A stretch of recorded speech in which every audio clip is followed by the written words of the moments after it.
کہہ رہے ہیں کہ آپ جمہوریت کی بات کرتے ہیں، لیکن اگر قوم ہومو سیکسولیٹی پر اتفاق کرے اور سیم سیکس شادی کی قانون سازی کرے تو کیا یہ جائز ہوگا؟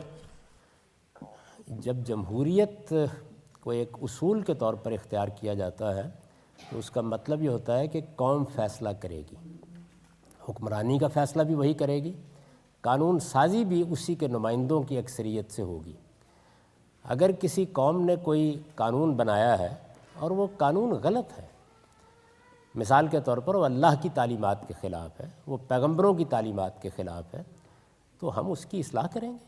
اس کا مطلب یہ ہے کہ قوم بحیثیت مجموعی دین سے بیگانہ ہو گئی ہے، وہ اللہ تعالیٰ کی ہدایات سے بیگانہ ہو گئی ہے، تو پھر کیا بغاوت کی جائے گی؟ پھر اس قوم کی اصلاح کرنی چاہیے، اس کے فکر کی، اس کے علم کی، اس کے عمل کی اصلاح کرنی چاہیے۔ آپ خود سوچئے کہ اگر پوری کی پوری قوم اللہ تعالیٰ کے خلاف بغاوت کا فیصلہ کر رہی ہے تو پھر میری یا آپ کی کیا حیثیت ہے؟ پھر ہم یہی کر سکتے ہیں کہ اپنی قوم کو دردمندی اور دل سوزی کے ساتھ اسی طرح دعوت دیں جس طرح بنی اسرائیل کو آخری زمانے میں حضرت یحییٰ نے دعوت دی، اور آپ جانتے ہیں کہ ان کا سر کاٹ کے رقاصہ کی خدمت میں پیش کر دیا گیا۔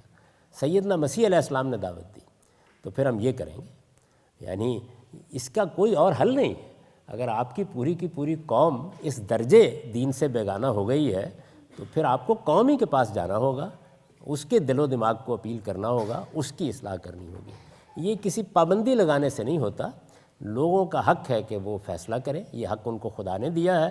ان کا فیصلہ غلط بھی ہوگا، ان کا فیصلہ صحیح بھی ہوگا۔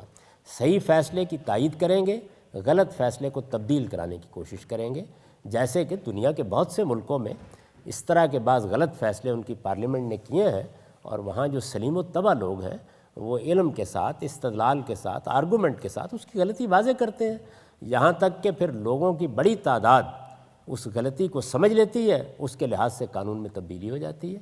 اس کے سوا اور دوسرا کوئی راستہ زمین پر موجود ہی نہیں ہے۔ انسان آزاد ہے اور انسانوں تک ہماری ذمہ داری پیغام پہنچانا ہے اور ان کی غلطی کی اصلاح کرنا ہے۔